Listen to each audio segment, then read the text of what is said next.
Good morning, class. We are to begin a new poem today. This is your Sir John, and we have our text before us on our screen. So the title of the poem says,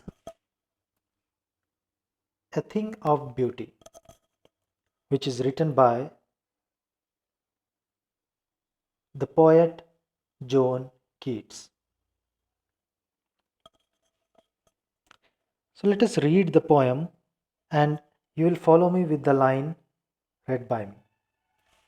And today we just read the poem and understand the introduction of the poem with its title. आज हम लोग केवल ये poem read करेंगे और आप लोग इसका इंट्रोडक्शन थोड़ा सा देखेंगे साथ में और थोड़ा सा पोएम के टाइटल के बारे थोड़ा डिस्कस करेंगे। और ये पोएम को पढ़ना इसीलिए ज़रूरी है कि ये पोएम के जो लाइंस आप लोगों को मिलेंगे आपके एग्ज़ाम में, कुछ 4 लाइंस या कभी 6 लाइंस या कभी 2 लाइंस भी मिल सकते हैं एज ए रीडिंग पोर्शन, और फिर उसके साथ जुड़े हुए you will get some related questions from these passages. So it is very important to read the poem. So listen carefully and keep on reading just behind me. So we start the poem. Poem number 4, A Thing of Beauty. About the poet John Keats.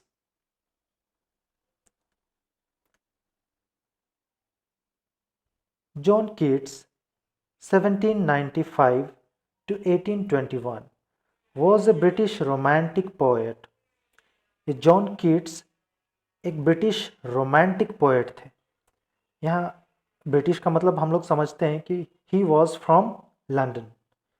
And romantic poet, romantic का मतलब अभी degraded हो चुका है। Degraded मतलब जो romantic का real meaning है वो ये है कि रोमांटिक चीज़ कहने का मतलब वैसा चीज़ जो दिल को बहुत सुकून देता है, that gives your heart ease, peace of mind, a happiness, जो खुशी देने वाला चीज़ होता है, उन सबको रोमांटिक बोला जाता था। अभी रोमांटिक वर्ड को हम लोग बस इतना ही समझते हैं कि या तो लव लेटर भेज रहे हैं या लव मैसेजेस भेज रहे हैं, और there are two forms of existence which is male and female, and their relationship is called romantic. So that is a degraded form of romantic. So real meaning of romantic is the thing which gives us true happiness, real happiness, peace of mind, ease of life. So he was a British romantic poet. Although trained to be a surgeon, वो John Keats डॉक्टरी की पढ़ाई किया था और वो doctor बनना चाहता था और कुछ दिन ये डॉक्टरी की प्रैक्टिस भी किया था।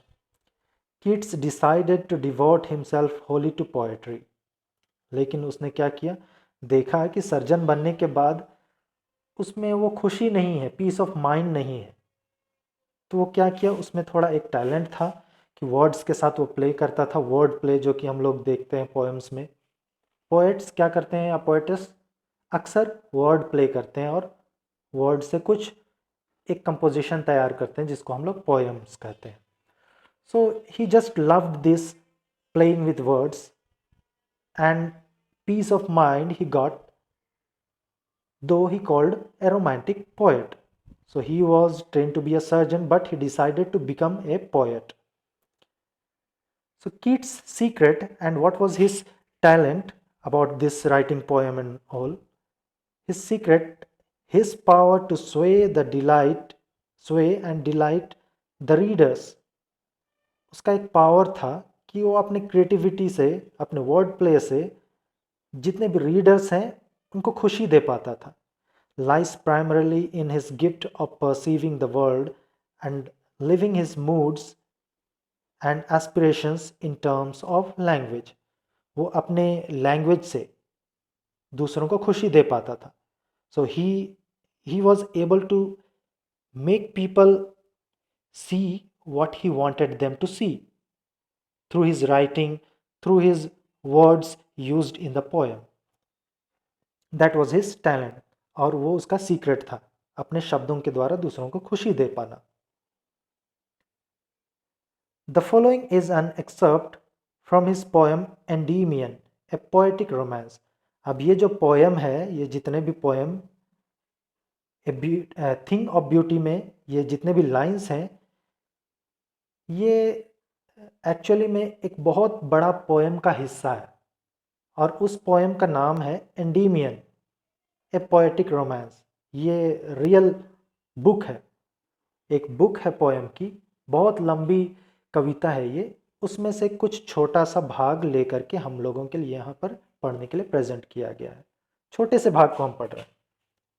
सो the real poem is Endymion, a poetic romance, and this poem we are reading just now is just an excerpt, just a little part of the poem Endymion, a poetic romance. और उसमें क्या था? The poem is based on a Greek legend in which Endymion, a beautiful young shepherd and poet who lived on Mount Latmus. और उस poem में actually में scene क्या है कि एंडीमियन नाम का एक शेफर्ड, चरवाहा, बहुत सुंदर जवान, और वो कवि था. वो माउंट लैटमस, ये एक पहाड़ का नाम है, वहाँ रहता था चरवाहा. Had a vision of Cynthia, और उसे सपने में सिंथिया नाम की एक लड़की, जो कि एक्चुअली में Cynthia is the moon goddess. Cynthia चांद की देवी है, देवी होती थी, उसका नाम था सिंथिया. तो वो शेफर्ड है, और वो किसको पसंद करता है? एक देवी को, एक अप्सरा, जो कि चांद की अप्सरा है.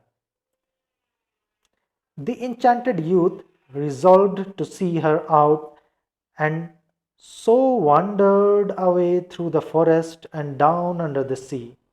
और वो उसको इतना पसंद करता है कि वो दिन में भी जब वो अपने मवेशियों को ले जाता था चराने, तब भी उसी के ख्यालों में खोया हुआ रहता था, जो कि उसको बहुत सुकून देता था, पीस ऑफ माइंड देता था. So it is kind of romantic now. और पूरे जंगलों में घूमता था, उसको पता नहीं चलता था वो कितने देर जंगल में भटक रहा है, घूम रहा है, बस उसी के ख्यालों में खोया हुआ.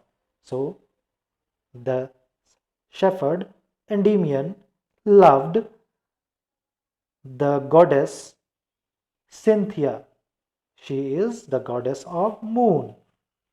So ये सीन है, बैकग्राउंड सीन, जो real poem Endymion a poetic romance में है, जिसको कि जॉन कीट्स ने लिखा था. और ये इस तरह की कविताएं इसीलिए भी लिखता था क्योंकि वो पूरे जितने भी पोएट हुए हैं आज तक दुनिया में, उसमें सबसे यंग पोएट था वो जॉन कीट्स, बहुत जवान था.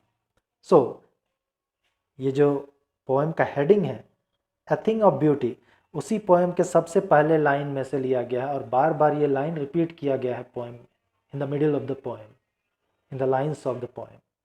A thing of beauty is a joy for ever, and this is the line starts from a thing of beauty is a joy forever. So before you read, what pleasure does a beautiful thing give us? Question पूछा आप लोगों से. आप सबों को वो कौन सी चीज सबसे ज्यादा प्लेजर देती है, सबसे ज्यादा खुशी देती है? वही चीज आप लोगों के लिए हो सकता है दुनिया में सबसे खूबसूरत हो सकता है कि आपका मोबाइल आपको सबसे ज्यादा खुशी देता है. So for you a beautiful thing is a mobile. For many boys, a beautiful thing can be his bike, motorbike, that gives them pleasure. So whatever things give you pleasure, that is a beautiful thing. According to this poem, we are analyzing. So we shall analyze further what is a beautiful thing. Are beautiful things worth treasuring? Second part of the question क्या पूछता है? First part में तो पूछा था कि वो चीज़ जो आपको खुशी देता है वो सबसे ब्यूटीफुल थिंग होता है, आपके लिए कौन सा चीज़ ब्यूटीफुल है? सेकेंड पार्ट में पूछा है कि वो ब्यूटीफुल थिंग जो आपको प्लेजर देता है, खुशी देता है, क्या वो चीज़ संजो कर रखने लायक है, ट्रेजरिंग करने लायक है? क्या आप उसको रख सकते हैं हमेशा के लिए? अगर आप उस चीज़ को हमेशा के लिए नहीं रख सकते हैं, जो चीज़ से आपको खुशी मिलती है, तो वो ब्यूटीफुल थिंग नहीं है. Because from the very first line the poet John Keats tells us, a thing of beauty is a joy for ever. सबसे ज़्यादा सुंदर वही चीज़ है जिससे हम लोगों को खुशी तो मिलती है, but which type of happiness, which type of Joy? Joy for ever, जिससे हमेशा हमेशा के लिए खुशी मिले, वही चीज़ सबसे सुंदर है. मोबाइल तो 3 साल के बाद, मैक्सिमम 4 साल के बाद ख़राब हो जाते हैं, खुशी ख़त्म. बाइक्स अगर आप मेंटेन करके रखे हुए हैं, आजकल के बाइक्स 6-7 साल के बाद ख़त्म हो जाते हैं. So your Joy is finished. तो ऐसी कौन सी खुशी हो सकती है जिसको कि आप ताउम्र हमेशा रख सकते हैं? So the first line is very important. A thing of beauty is a joy for ever. वही चीज़ सबसे ज़्यादा सुंदर है जो आपको हमेशा ज़िंदगी भर खुशी दे सकती है. तो कौन सी खुशी है वो हम लोग पोएम में देखेंगे. So as I have told you today, we just read the poem and understand the introduction of the poem with its title. So we are doing this. So let us read the poem and follow me line by line. A thing of beauty is a joy forever. Its loveliness increases, it will never pass into nothingness, but will keep a bower quiet for us and a sleep, full of sweet dreams and health and quiet breathing. Therefore, on every morrow are we wreathing a flowery band to bind us to the earth, spite of despondence of the inhuman dearth, of noble natures of the gloomy days, of all the unhealthy and over-darkened ways, made for our searching, yes, in spite of all, some shape of beauty moves away the pall from our dark spirit, such the sun, the moon, trees old and young, sprouting a shady boon.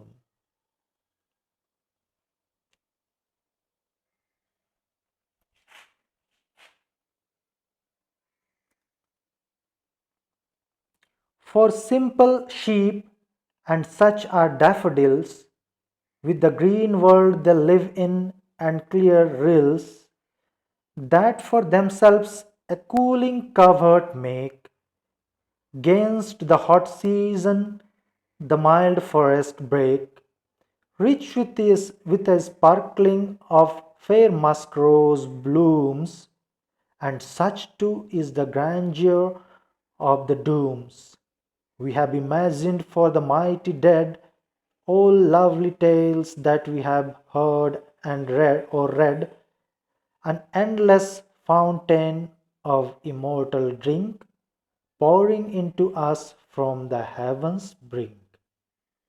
So this is the poem, A Thing of Beauty. We have read the poem. You must have listened to the poem very well. And what do we find? That here the poem is trying to explain the definition of beauty. And it says that beauty is a thing, as the title is, a thing of beauty. So this whole poem, ये पूरा poem beauty का definition है। और शुरू line में ही ये जैसे title दिया गया ए थिंग ऑफ ब्यूटी, ये बताता है कि ब्यूटी एक चीज का नाम है। कौन सा चीज है? The question comes in our mind immediately. Question आता है कि कौन सा चीज जो कि जॉय फॉर एवर, हमेशा खुशी देने वाला है। Which type of thing beauty is, कैसा चीज है ये ब्यूटी, सुंदरता। वेयर इज इट, कहाँ है? Can we see it, where can we see it, हम कहाँ देख पाएंगे, क्या हम देख पाते हैं सुंदर, ये सुंदरता क्या है, ब्यूटी क्या है? How can we find it, हम लोग कैसे पा सकते हैं? इसका आंसर है इस पोएम में। जब हम लोग एनालाइज करेंगे उस समय हम लोग इसमें देखेंगे। So we shall get our answer when we read again and understand our poem in the next class. We shall paraphrase the poem. Till then, keep reading the poem, be updated, and stay safe. Thank you.